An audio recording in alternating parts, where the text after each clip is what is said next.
نحمده ونستعينه ونستغفره ونعوذ بالله من شرور أنفسنا ومن سيئات أعمالنا من يهد الله فلا مضل له ومن يضلل فلا هادي له وأشهد أن لا إله إلا الله وحده لا شريك له وأشهد أن محمدا عبده ورسوله أرسله بالهدى ودين الحق ليظهره على الدين كله ولو كره المشركون اللهم صل على محمد وعلى آل محمد كما صليت على إبراهيم وعلى آل إبراهيم إنك حميد مجيد اللهم بارك على محمد وعلى آل محمد كما باركت على إبراهيم وعلى آل إبراهيم إنك حميد مجيد أما بعد فإن خير الحديث كتاب الله وخير الهدي هدي محمد صلى الله عليه وسلم وشر الأمور محدثاتها وكل محدثة بدعة وكل بدعة ضلالة وكل ضلالة في النار يا أيها الذين آمنوا اتقوا الله حق تقاته ولا تموتن إلا وأنتم مسلمون أعوذ بالله من الشيطان الرجيم بسم الله الرحمن الرحيم يا بني آدم قد أنزلنا عليكم لباسا يواري سوآتكم وريشا ولباس التقوى ذلك خير ذلك من آيات الله لعلهم يذكرون ഏറെ സ്നേഹം നിറഞ്ഞ സത്യവിശ്വാസികളെ, ജീവിതത്തിന്റെ സമസ്ത മേഖലകളിലും രഹസ്യമായും പരസ്യമായും അല്ലാഹുവിന്റെ വിധിവിലക്കുകൾ കഴിവിന്റെ പരമാവധി സൂക്ഷിച്ച് ജീവിക്കണമേ എന്ന് എന്നോടും നിങ്ങളോടും ഉണർത്തുന്നു, വസിയത്ത് ചെയ്യുന്നു. സഹോദരങ്ങളെ, ഒരു മുസ്ലിം തന്റെ ജീവിതത്തിൽ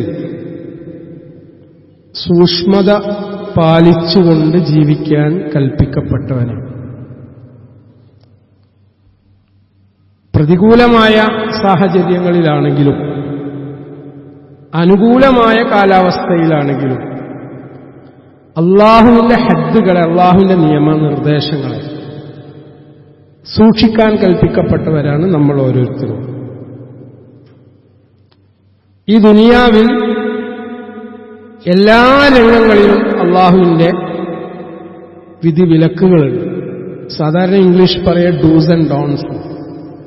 ഇന്ന കാര്യങ്ങൾ ചെയ്യാനുള്ള അനുവാദമുണ്ട്, ഇന്ന കാര്യങ്ങൾ ചെയ്യരുത് എന്നുള്ള നിർദ്ദേശം. എന്തെല്ലാം കാര്യങ്ങൾ അല്ലാഹു സുബ്ഹാനഹു വ തആല നമുക്ക് വിരോധിച്ചിട്ടുണ്ടോ, ചെയ്യരുത് എന്ന് പറഞ്ഞിട്ടുണ്ടോ, ആത്യന്തികമായി നമ്മൾ പരിശോധിച്ചാൽ നമുക്ക് മനസ്സിലാക്കാൻ പറ്റും അത് നമ്മുടെ ജീവിതത്തിന് ഗുണകരമല്ല. ഏതെല്ലാം കാര്യങ്ങൾ ചെയ്യണമെന്നുള്ള നിർദ്ദേശം വിശുദ്ധ ഖുർആനും തിരുസുന്നത്തും നമുക്ക് നൽകിയിട്ടുണ്ടോ അതൊക്കെ ഐഹികമായും പാരത്രികമായും നമുക്ക് നന്മയായി. എന്നാൽ നമ്മുടെ വിശ്വാസത്തെ ചോദ്യം ചെയ്യുന്ന, നമ്മുടെ കർമ്മങ്ങളെ ചോദ്യം ചെയ്യുന്ന സമീപനങ്ങൾ കാലാകാലത്തും വിശ്വാസികൾ നേരിടേണ്ടി വന്നിട്ടുണ്ട്. ഇന്നും നമ്മൾ അത് നേരിടുന്നുണ്ട്. നമ്മുടെ വിശ്വാസത്തിന്റെ ഭാഗമായിട്ടുള്ള കർമ്മങ്ങൾ നമ്മൾ അനുഷ്ഠിക്കുന്ന വേളയിൽ അത് ചോദ്യം ചെയ്യപ്പെടുകയാണ്, അത് തിരസ്കരിക്കപ്പെടുന്നു, അത് വിവാദമാകുന്നു. നമുക്കറിയാം, പ്രവാചകൻ സല്ലല്ലാഹു അലൈഹി വസല്ലം സത്യസന്ദേശവുമായി മക്കയിൽ പ്രവേശനം നടത്തിയപ്പോ, ആളുകളെ ദഅവത്ത് ചെയ്യാൻ തുടങ്ങിയപ്പോ ഇസ്ലാമിന്റെ ശത്രുക്കൾ പ്രചരിപ്പിച്ച കാര്യം എന്താണ്? മുഹമ്മദിനെ നിങ്ങൾ കേൾക്കരുത്, മുഹമ്മദിനെ നിങ്ങൾ കാണരുത്, മുഹമ്മദിന്റെ ആളുകളുമായിട്ട് നിങ്ങൾ സഹവസിക്കരുത്. ഈ നിർദ്ദേശങ്ങൾ നൽകപ്പെട്ടു. ചെയ്യരുത് ചെയ്യരുത് ചെയ്യരുത് എന്ന് പറഞ്ഞപ്പോ അതിന്റെ ഹലാവത്ത് അന്വേഷിച്ചുകൊണ്ട് ആളുകൾ അങ്ങോട്ട് ചെന്നു. ഇസ്ലാമിനെ മനസ്സിലാക്കി എത്രത്തോളം വിമർശിക്കപ്പെട്ടോ അത്രത്തോളം ഇസ്ലാമിന്റെ ഹലാവത്ത്, ഇസ്ലാമിന്റെ മാധുര്യം ആളുകൾക്ക് ബോധ്യമാവുകയാണ് ചെയ്തത്. സോഷ്യൽ മീഡിയയിലൊക്കെ ആളുകൾ നമുക്ക് ഇഷ്ടപ്പെടാത്ത എന്തെങ്കിലും ഒരു കാര്യം ആളുകളുടെ പ്രതികരണങ്ങളിൽ നിന്നുണ്ടാകുമ്പോൾ ഒട്ടും സഹിഷ്ണുതയില്ലാതെ പ്രതികരിക്കുന്നത് നമ്മൾ കാണാൻ ഇടവരികയാണ്. അവര് പ്രതികരിക്കുന്നത് ഇതുകൊണ്ടാണ്, ഇസ്ലാമിന് അംഗീകാരം നഷ്ടപ്പെടുമോ എന്നുള്ള പേടി, അല്ലെങ്കിൽ അള്ളാഹുവിന്റെ പ്രവാചകൻ സല്ലല്ലാഹു അലൈഹി വസല്ലം അപമാനിക്കപ്പെടുന്നു എന്നുള്ള ചിന്ത. ഇതൊക്കെ ആയിരിക്കും ആ സഹിഷ്ണുത നഷ്ടപ്പെടാൻ കാരണം. യഥാർത്ഥത്തിൽ നമ്മൾ മനസ്സിലാക്കേണ്ടത്, ആര് ഊതിക്കെടുത്താൻ ശ്രമിച്ചാലും വളർന്നുകൊണ്ടിരിക്കുന്ന ഒരു ആദർശമാണ് ഇസ്ലാം. ഇസ്ലാം കാലാതീതമായിട്ട് നമുക്ക് നൽകിയിട്ടുള്ള നിർദ്ദേശങ്ങൾ, നിയമങ്ങൾ, അത് സാഹചര്യം നോക്കിയിട്ടല്ല നമ്മൾ ചെയ്യേണ്ടത്. 14 നൂറ്റാണ്ടുകൾക്ക് മുമ്പ് പ്രവാചകൻ സല്ലല്ലാഹു അലൈഹി വസല്ലം കൊണ്ടുവന്ന സന്മാർഗം അത് എല്ലാ കാലത്തേക്കുമുള്ളതാണ്, അന്ത്യസമയം വരെ നിലനിൽക്കേണ്ട കാര്യമാണ്. അതുകൊണ്ട് വിശുദ്ധ ഖുർആൻ കൃത്യമായിട്ട് നമുക്ക് നിർദ്ദേശങ്ങൾ നൽകുന്നുണ്ട്. വേഷവിധാനത്തിന്റെ വിഷയത്തിൽ ഏറ്റവും കൂടുതൽ വിമർശനങ്ങൾ നടന്നുകൊണ്ടിരിക്കുകയാണ്. പ്രത്യേകിച്ച് ഇസ്ലാമിന്റെ ശിആറുകളെ, ഇസ്ലാമിന്റെ ചിഹ്നങ്ങളെ അപമാനിക്കാനുള്ള ശ്രമങ്ങൾ നടന്നുകൊണ്ടിരിക്കുന്നു. സ്ത്രീകൾക്ക് ഇസ്ലാം നിശ്ചയിച്ചിട്ടുള്ള വേഷവിധാനം അത് ഹിജാബ് എന്നുള്ള പേരിൽ അറിയപ്പെടുന്നു. അത് സത്യത്തിൽ ഒരു സ്ത്രീക്ക് അള്ളാഹു നൽകുന്ന ആദരമാണ്, സംരക്ഷണമാണ്. ഹിജാബ് ധരിക്കുന്ന സ്ത്രീകളോട്, മുസ്ലിം സഹോദരിമാരോട് നമ്മൾ പേഴ്സണലായി ചോദിച്ചാൽ അവർ പറയും, ഈ വേഷവിധാനം ഞങ്ങൾക്ക് സംരക്ഷണം നൽകുന്നുണ്ട്, അത് ഞങ്ങൾക്ക് എന്തെന്നില്ലാത്ത ഒരു നിർഭയത്വം സമ്മാനിക്കുന്നുണ്ട്. കാരണം കാമാർത്ഥമായ നോട്ടങ്ങളിൽ നിന്ന് അത് തടയുന്നു എന്നുള്ളതാണ്. ഇനി നമ്മൾ മനസ്സിലാക്കേണ്ട ഒരു കാര്യം, ഇസ്ലാം ഹിജാബ് എന്തുകൊണ്ടാണ് നിർബന്ധമാക്കിയത്? ഇസ്ലാം ഹിജാബ് നിർബന്ധമാക്കിയത് സ്ത്രീക്ക് ദൈവകൽപ്പനയുടെ ഭാഗമാണ്, അള്ളാന്റെ നിർദ്ദേശമാണ്. അത് പാലിക്കാതെ വരുന്ന സന്ദർഭത്തിൽ ഒരുപാട് നഷ്ടങ്ങൾ ഇവിടെ ഉണ്ടാകും. ആ നഷ്ടമാണെന്ന് നമ്മൾ അനുഭവിക്കുന്നത്. വിശുദ്ധ ഖുർആൻ പറയുന്നു, യാ ബനി ആദം ഖദ് അൻസൽനാ അലൈക്കും ലിബാസ യുവാരി സൗആതികും വരീഷാ വലിബാസു തഖ്വാ ദാലിക ഖൈർ ذلك من آيات الله لعلهم يذكرون. സൂറത്ത് അഅറാഫിലെ 26-ാമത്തെ വചനമാണ്. ആദമിന്റെ സന്തതികളെ, മനുഷ്യന്മാരെ, നിങ്ങൾക്ക് നാം നിങ്ങളുടെ ഗോപ്യസ്ഥാനങ്ങൾ മറക്കുന്നതിനുതകുന്ന, നമ്മുടെ സ്വകാര്യത മറക്കുന്ന, ഗോപ്യസ്ഥാനങ്ങൾ മറക്കുന്ന വസ്ത്രവും അലങ്കാരത്തിന്റെ വസ്ത്രവും നൽകിയിരിക്കുന്നു. 2 തരം വസ്ത്രങ്ങളുണ്ട്. ഒന്ന് ഗോപ്യസ്ഥാനം മറക്കുന്ന വസ്ത്രമാണ്, 2 അലങ്കാരമായിട്ടുള്ള വസ്ത്രമാണ്. എന്നാൽ ധർമ്മനിഷ്ഠയാകുന്ന വസ്ത്രമാണ് നിങ്ങൾക്ക് കൂടുതൽ ഉത്തമം. വസ്ത്രം ധരിക്കുന്ന സന്ദർഭത്തിൽ നമ്മൾ ശ്രദ്ധിക്കേണ്ട ഏറ്റവും പ്രധാനപ്പെട്ട കാര്യം, ധർമ്മനിഷ്ഠയാകുന്ന വസ്ത്രമാണ് ഏറ്റവും ഉത്തമം. അവർ ശ്രദ്ധിച്ച് മനസ്സിലാക്കാൻ വേണ്ടി അള്ളാഹു അവതരിപ്പിക്കുന്ന തെളിവുകളിൽപ്പെട്ട കാര്യങ്ങൾ എത്ര ഇതാണ് വിശുദ്ധ ഖുർആൻ നമ്മോട് പറയുന്നത്. സഹോദരങ്ങളെ, വിശുദ്ധ ഖുർആന്റെ കൽപ്പനയാണ്, ദൈവികമായ കൽപ്പനയാണ്. ഒരു പെണ്ണ് അവൾ ഹിജാബ് ധരിക്കുക, അവളുടെ വസ്ത്രം, അവളുടെ ഗോപ്യസ്ഥാനങ്ങൾ മറയുന്നതാവുക എന്നുള്ളത്. വിശുദ്ധ ഖുർആൻ സൂറത്തുൽ നൂറിൽ നമുക്ക് കാണാൻ സാധിക്കും, വഖുല്ലിൽ മുഅ്മിനാത്ത് യഗ്ളുദ്ന മിൻ അബ്സാരിഹിന്ന വയഹ്ഫദ്ന ഫുറൂജഹുന്ന വലാ യുബ്ദീന സീനതുഹുന്ന ഇല്ലാ മാ വഹറ മിൻഹാ. ഈ ആയത്ത് തുടരുന്നുണ്ട്. എന്താ ഈ ആയത്തിൽ പറയുന്നത് സഹോദരന്മാരെ? സത്യവിശ്വാസികളെ, സത്യവിശ്വാസിനികളും അവരുടെ ദൃഷ്ടികൾ താഴ്ത്തുവാനും പുരുഷന്മാരോട് അവരുടെ കണ്ണുകൾ താഴ്ത്താനുള്ള നിർദ്ദേശം ഈ ആയത്തിന് നേരെ മുകളിൽ കൊടുത്തിട്ടുണ്ട്.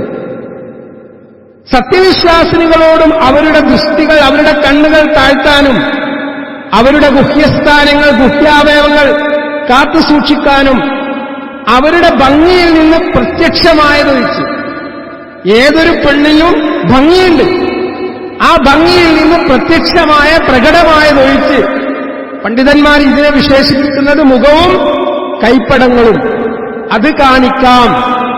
എന്നാൽ ഭൂരിപക്ഷം പണ്ഡിതന്മാരും അഭിപ്രായപ്പെടുന്നത് പുറത്തിറങ്ങുമ്പോ, വെളിയിലിറങ്ങുമ്പോ ശരീരം മുഴുവൻ മറക്കുക എന്നുള്ളത് സ്ത്രീകൾക്ക് നിർബന്ധമുള്ള കാര്യമാണ്. ഇതാണ് പ്രബലമായിട്ടുള്ള അഭിപ്രായം. ഇത് വിശുദ്ധ ഖുർആനിന്റെ അധ്യാപനമാണ്. അവരുടെ മക്കനകൾ, കുപ്പായമാറുകൾക്ക് മീതെ അവർ താഴ്ത്തിയിട്ടുകൊള്ളട്ടെ.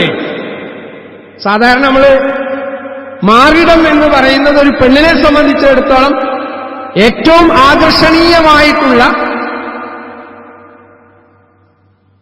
ശരീരത്തിന്റെ ഭാഗമാണ്. ഒരു പുരുഷന്റെ നോട്ടങ്ങൾ ഉടക്കുന്നത് അവിടെയാണ്. അതുകൊണ്ട് ആ പ്രദേശത്തേക്ക് മുഖമക്കനകൾ താഴ്ത്തിയിടട്ടെ. ഇത് വിശുദ്ധ ഖുർആനിന്റെ അധ്യാപനാണ്. എന്നാൽ അവരുടെ സൗന്ദര്യം ആർക്കൊക്കെ കാണാൻ പറ്റും എന്ന് ഈ ആയത്തിന്റെ തുടർന്നുള്ള ഭാഗങ്ങളിൽ പരാമർശിക്കുന്നുണ്ട്.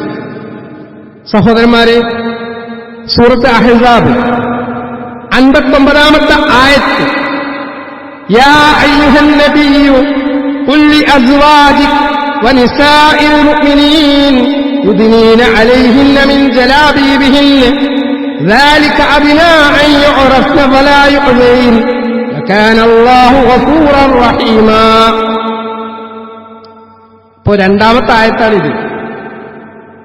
സ്ത്രീകൾ അവരുടെ മുഖമക്കനകൾ മാറിടത്തിലേക്ക് താഴ്ത്തിയിടണമോ വേണ്ടേ? വിശുദ്ധ ഖുർആനിലെ ആയത്താണ്.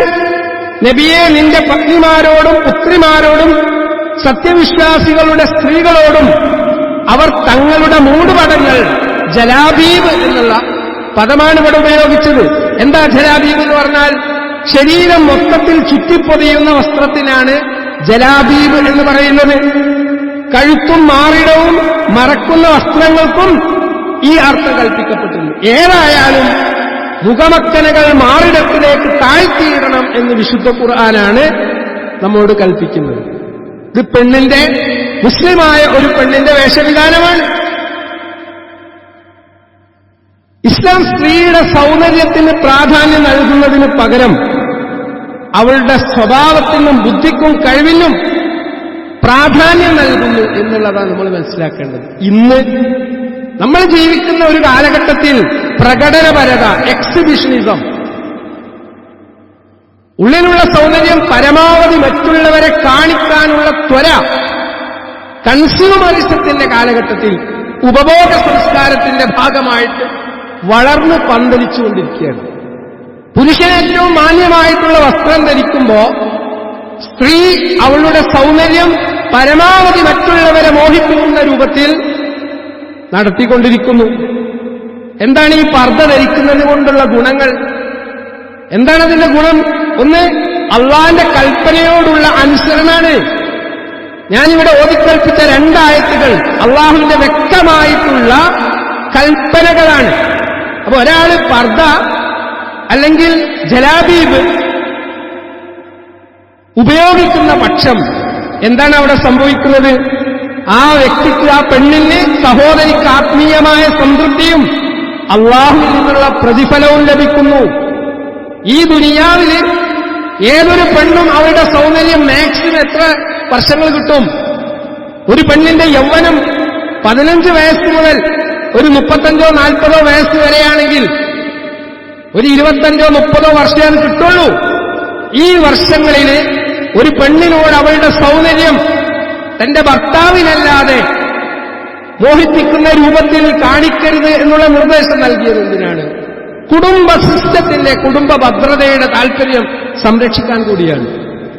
പെണ്ണ് അവളുടെ സൗന്ദര്യം മറ്റുള്ളവരുടെ മുമ്പിൽ പ്രകടിപ്പിക്കുമ്പോൾ അത് ഒരുപാട് പ്രശ്നങ്ങൾ ഉണ്ടാവാനുള്ള സാധ്യതകൾ മനഃശാസ്ത്രപരമായിട്ടുണ്ട്. അതുകൊണ്ട് പർദ്ദ ധരിക്കുന്നത് കൊണ്ടുള്ള ഒന്നാമത്തെ ഗുണം എന്താണ്? ദൈവിക കൽപ്പനയുടെ അനുസരണമാണ്, അള്ളാഹുവിന്റെ തൃപ്തി സമ്പാദിക്കാനുള്ള മാർഗമാണ്. പിന്നെ ഒരു പെണ്ണ് ഭക്തയാണ് എന്നുള്ളതിന്റെ സിഗ്നൽ അല്ലെങ്കിൽ അതിന്റെ അടയാളം അതുകൂടിയാണത്. അവളുടെ ശരീരം എന്തുണ്ട് മറ്റുള്ളവരുടെ മുമ്പിൽ കാണിക്കുന്നില്ല. അത് ആ പെണ്ണിന് അള്ളാനെ പേടിയുണ്ട്, അള്ളാനെ സൂക്ഷിച്ച് ജീവിക്കുന്ന ഒരു നല്ല സഹോദരിയാണ് എന്നുള്ളതിന്റെ അടയാളമാണ് ആ പർദ്ദ. വ്യക്തിപരമായിട്ടുള്ള സംരക്ഷണവും മാന്യതയും അന്തസ്സും പർദ്ദ ധരിച്ച തന്റെ ശരീരം വളരെ മാന്യമായി വസ്ത്രം ധരിച്ച ഒരു പെണ്ണിനെ സംബന്ധിച്ചിടത്തോളം സമൂഹത്തിന് ആ വ്യക്തിക്ക് അംഗീകാരമാണ്. സൗന്ദര്യവർദ്ധക വസ്തുക്കളുടെ ഉപയോഗത്തിന് അവിടെ ഇല്ല. തന്റെ ഭർത്താവിന്റെ കിടപ്പറയിൽ ഭർത്താവിനെ മോഹിപ്പിക്കാനും ഇഷ്ടപ്പെടുത്താനും വേണ്ടി അവൾക്ക് സൗന്ദര്യവർദ്ധക വസ്തുക്കൾ ഉപയോഗിക്കാം. എന്നാൽ നാട്ടിൽ നടക്കുന്ന കല്യാണങ്ങളിലും സൽക്കാരങ്ങളിലും ആളുകളിലേക്കൊക്കെ പോകുമ്പോൾ ഉടയാടകൾ മാറ്റിക്കൊണ്ടേയിരിക്കുന്നു, വേഷങ്ങൾ മാറിക്കൊണ്ടേയിരിക്കുന്നു. എന്താണ് താല്പര്യം? മറ്റുള്ളവരെ ആകർഷിപ്പിക്കുക എന്നുള്ള ഒരു താല്പര്യം അതിന്റെ പിന്നിലുണ്ട്. സ്വാഭാവികമായും ഈ കച്ചവട താല്പര്യം കച്ചവടം നടത്തിക്കൊണ്ടിരിക്കുന്ന ആളുകളെ സംബന്ധിച്ചിടത്തോളം പെണ്ണ് എന്നുള്ളത് ഒരു പ്രദർശന വസ്തു തന്നെയാണ്. എത്രത്തോളം പെണ്ണിനെ പുറത്തേക്ക് ഇടുന്നുവോ അത്രത്തോളം കച്ചവടത്തിന്റെ റേഞ്ച് വർദ്ധിപ്പിക്കാൻ സാധിക്കും എന്ന് ന്യൂറോ മാർക്കറ്റിംഗ് ടെക്നോളജി അറിയുന്ന ആളുകൾ കണ്ടെത്തിയിരിക്കുന്നു. അതുകൊണ്ട് പർദ്ദയിട്ടുകൊണ്ട് ഒരു പെണ്ണ് പുറത്തിറങ്ങാന്നുള്ളത് ഏറ്റവും അസ്വാസ്ഥ്യം ഉണ്ടാക്കുന്നത് ഇത്തരം കച്ചവടക്കാർക്ക് തന്നെയാണ്. സഹോദരന്മാരെ, ഗോപ്യസ്ഥാനങ്ങൾ മറക്കുന്നതിന്റെ പിന്നിലുള്ള മനഃശാസ്ത്രം എന്താണ്? അത് നമ്മൾ മനസ്സിലാക്കണം. ഒരു പെണ്ണിനെ സംബന്ധിച്ചിടത്തോളം സെൽഫ് കൺട്രോൾ, ആത്മനിയന്ത്രണം, സ്വന്തത്തെ സംബന്ധിച്ചുള്ള ആദരവ്, എന്റെ ശരീരത്തോട് എനിക്കുള്ള റെസ്പെക്ട്, അതാണ് സത്യത്തിൽ ആ ഗോപ്യസ്ഥാനങ്ങൾ മറച്ചു വെക്കുമ്പോൾ അവർക്ക് കിട്ടുന്നത്. ശരീരം മറക്കുന്നത് ഒരു വ്യക്തിയുടെ സ്വകാര്യതയെക്കുറിച്ചുള്ള അതിർത്തികൾ മറ്റുള്ളവർക്ക് മുമ്പിൽ നിർവചിക്കാൻ വേണ്ടിയിട്ടാണ്. എന്റെ അടുത്തേക്ക് വരുമ്പോ ഇന്ന കാര്യങ്ങളൊക്കെ നീ ശ്രദ്ധിക്കണം, നിനക്ക് ചില അതിർവരമ്പുകളുണ്ട്, എന്നോട് സംസാരിക്കുകയാണെങ്കിലും ഇടപെടുകയാണെങ്കിലും ആ അതിർവരമ്പുകൾ സൂക്ഷിച്ചുകൊണ്ടേ നീ ഡീൽ ചെയ്യാൻ പാടുള്ളൂ. കാരണം എനിക്ക് എന്റെ സ്വകാര്യത ഉണ്ട്. ഇതാണ് ഒരു പെണ്ണ് പർദ്ദ ധരിക്കുമ്പോൾ അവൾ സ്വയം പ്രഖ്യാപിക്കുന്നത്. സ്വകാര്യ ഭാഗങ്ങൾ മറക്കുന്നത് വ്യക്തിയുടെ അന്തസ്സിനും സ്വയം ആദരവിനും പ്രാപ്തമാക്കുന്ന കാര്യമാണ്. നിങ്ങൾ ശ്രദ്ധിച്ചു നോക്കൊണ്ടു. പർദ്ദ ധരിക്കുന്ന ഒരു പെണ്ണിനോട് അപമര്യാദയായി പെരുമാറാൻ, ഏതെങ്കിലും പർദ്ദയല്ല ഞാൻ പറയുന്നത്, മാന്യമായി ഭക്തിയുടെ വസ്ത്രമായ പർദ്ദ ധരിക്കുന്ന ഒരു പെണ്ണിനോട് അപമര്യാദയായി പെരുമാറാൻ ഒരു ആണിന് സാധിക്കുകയില്ല. രണ്ടാമത്തെ പോയിന്റ് സാമൂഹികമായിട്ടുള്ള ധാർമ്മികതയാണ്. ഗോപ്യസ്ഥാനങ്ങൾ മറച്ചുവെക്കേണ്ട സ്വകാര്യ ഭാഗങ്ങൾ മറക്കുന്നത് ഒരു സാമൂഹികമായിട്ടുള്ള നിയമലംഘനം ഒഴിവാക്കാനുള്ള മാർഗമാണ്. സമൂഹത്തിൽ ധർമ്മനിഷ്ഠ പാലിക്കുന്ന ആളുകൾ ഇഷ്ടപ്പെടുന്നുണ്ട്. എന്നാൽ നഗ്നത വെളിപ്പെടുത്തുമ്പോൾ, പ്രദർശിപ്പിക്കുമ്പോൾ മിക്ക സമൂഹങ്ങളിലും നിയമപരമല്ലാത്ത കാര്യമായിട്ടാണ് അതിനെ കാണുന്നത്. ഇന്നത് സാർവത്രികമാകുന്നത് മറ്റൊരു വിഷയം. മൂന്നാമത്തെ വിഷയം, സഹോദരന്മാരെ, ലൈംഗികമായിട്ടുള്ള ആകർഷണം. പെണ്ണ് അവളുടെ ഉടയാടകൾ ഭാഗികമായി ധരിക്കുമ്പോൾ, അവളുടെ സൗന്ദര്യം മറ്റുള്ളവരുടെ മുമ്പിൽ പ്രകടിപ്പിക്കുമ്പോൾ സ്വാഭാവികമായി ഒരു പുരുഷനെ സംബന്ധിച്ചിടത്തോളം അത് ലൈംഗികമായിട്ടുള്ള ആകർഷണം ഉണ്ടാക്കുന്നതും പെണ്ണ് പീഡിപ്പിക്കപ്പെടാൻ സാധ്യത വളരെ കൂടുതലുമാണ്. നാലാമതായിട്ട് നമ്മൾ മനസ്സിലാക്കേണ്ടത്, ഈ പർദ്ദ എന്ന സംവിധാനം വസ്ത്രധാരണത്തിൽ നിയന്ത്രണം പാലിക്കുന്നത് മനുഷ്യർ തമ്മിലുള്ള ഇടപെടലുകൾ, അത് ആണും പെണ്ണും തമ്മിൽ പരസ്പരം ഇടപെടുകയാണെങ്കിലും ലൈംഗികമായിട്ടുള്ള ചിന്ത അല്ലെങ്കിൽ അത്തരത്തിലുള്ള ചിന്തയിൽ നിന്നൊരു പുരുഷന് മാറി നിൽക്കാൻ ഇത് പ്രേരിപ്പിക്കും. കാരണം ഒരു പെണ്ണിനോട് വളരെ ധൈര്യത്തോടുകൂടി നല്ല രൂപത്തിൽ സൂക്ഷ്മമായിട്ട് പെരുമാറാൻ ഒരു പുരുഷന് പ്രാപ്തമാക്കുന്ന കാര്യമാണ് ആ പർദ്ദ ധരിക്കുക, മാന്യമായ വസ്ത്രം ധരിക്കുക എന്നുള്ളത്. മറ്റൊരു കാര്യം എന്ന് വെച്ചാൽ സ്വന്തം ശരീരത്തെ മറ്റൊരാൾ ആസ്വദിക്കാനുള്ള ഒരു വകുപ്പ് അവിടെ ഇല്ല. പെണ്ണ് അവളുടെ ശരീരം സ്വകാര്യമാക്കി വെക്കുമ്പോ ആ സ്വകാര്യമാക്കി വെക്കുന്നത് അവളുടെ ശരീരത്തെ മറ്റ് അന്യ പുരുഷന്മാർ ആസ്വദിക്കുന്നതിൽ നിന്ന് തടയുന്ന കാര്യമാണ്. അതാണ് വിശുദ്ധ ഖുർആൻ ഇവിടെ പറയുന്നത്, ധർമ്മനിഷ്ഠയാകുന്ന വസ്ത്രമാണ് ഏറ്റവും നിങ്ങൾക്കുത്തമം. ധർമ്മനിഷ്ഠയാകുന്ന വസ്ത്രം. എന്താ ധർമ്മനിഷ്ഠ എന്ന് പറഞ്ഞത്? ആന്തരികമായിട്ടുള്ള ശുദ്ധി. നമ്മുടെ ഹൃദയം നന്നാവുക എന്നുള്ളത് വളരെ പ്രധാനമാണ്. ശരീരം മറക്കുന്ന വസ്ത്രം എന്നുള്ളത് ഒരാളുടെ ധർമ്മനിഷ്ഠ വളർത്തുന്നതാവണം.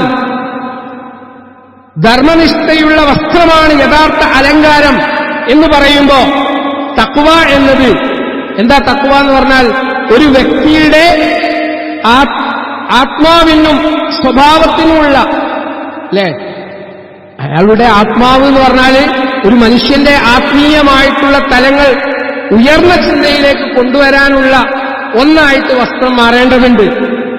തിന്മകളിൽ നിന്ന് സംരക്ഷിക്കുന്ന, അതുപോലെ തന്നെ നീതിയും സത്യവും ജീവിതത്തിൽ പുലർത്താൻ പ്രേരിപ്പിക്കുന്ന വസ്ത്രമാണ് ഒരാൾ ധരിക്കേണ്ടത്. ഇതാണ് ഇസ്ലാമിന്റെ കാഴ്ചപ്പാട്. കാരണം നമ്മൾ നീതിക്ക് സാക്ഷി നിൽക്കണം, സത്യത്തിന് സാക്ഷി നിൽക്കണം, തിന്മകളിൽ നിന്ന് അകന്നു നിൽക്കണം. നമ്മുടെ സാന്നിധ്യം കൊണ്ട് മറ്റുള്ളവർക്ക് ലൈംഗികമായിട്ടുള്ള ആസ്വാദനങ്ങൾ പകർത്താനും നുകരാനുമുള്ള അവസരങ്ങൾ ഉണ്ടാക്കുമ്പോൾ ഇവിടെ ഉണ്ടാവുക സോഷ്യൽ അനാർക്കിയാണ്, സാമൂഹികമായിട്ടുള്ള അരാജകത്വമാണ്. ഇത് ഇസ്ലാം പ്രോത്സാഹിപ്പിക്കുന്നില്ല. നന്മയും സ്വഭാവശുദ്ധിയും നമ്മുടെ വ്യക്തിജീവിതത്തിലും കുടുംബജീവിതത്തിലും സാമൂഹ്യ ജീവിതത്തിലും നിലനിൽക്കുന്ന രൂപത്തിലുള്ള വസ്ത്രധാരണമാണ് ഇസ്ലാം നമ്മോട് കൽപ്പിക്കുന്നത്. സഹോദരന്മാരെ, നമ്മൾ മനസ്സിലാക്കേണ്ട ഒരു സംഗതി, ഇസ്ലാം എന്തെല്ലാം കാര്യങ്ങൾ നമ്മുടെ ജീവിതത്തിൽ നിഷ്കർഷിക്കാനും അല്ലെങ്കിൽ ഉണ്ടാവാനും ആഗ്രഹിക്കുന്നുണ്ടോ അതൊക്കെ കുടുംബ ഭദ്രതയ്ക്കും സാമൂഹ്യ സംരക്ഷണത്തിനും ആവശ്യമുള്ളത് തന്നെയാണ്. അല്ലാഹു സുബ്ഹാനഹു വ തആല നമ്മെ പഠിപ്പിച്ച കാര്യങ്ങൾ ജീവിതത്തിൽ പുലർത്താനുള്ള തൗഫീഖ് നമുക്ക് ഏവർക്കും പ്രദാനം ചെയ്യുമാറാവട്ടെ.